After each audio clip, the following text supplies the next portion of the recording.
ये आप लोगों के बीच में आज एक झूमर गीत गाती हूँ और बताइएगा कैसा लगता है। बहुत पुराना गीत है तो मुझे आज याद आया, फिर बाद में भूल जाऊंगी, इसीलिए मैं गा देती हूँ।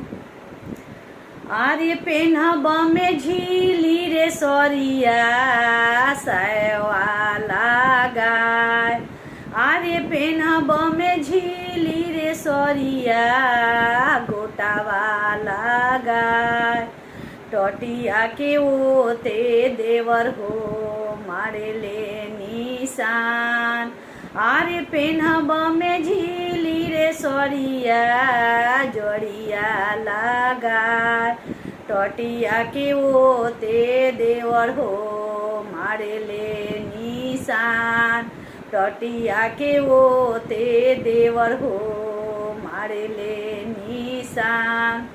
ई जनी जनी है देवरू भैया विदेश, ई जनी जनी है देवरू भैया विदेश, भेजब में बैरन चिठिया लेब हम बोला, भेजब में बैरन चिठिया लेब हम बोला, आर्य पेन्हब में शंकर चूड़िया मीनावाला गाय, पेन्हब में शंकर चूड़िया मीनावाला गाय, टटिया के ओते देवर हो मारे ले निशान, टटिया के ओते देवर हो मारे ले निशान।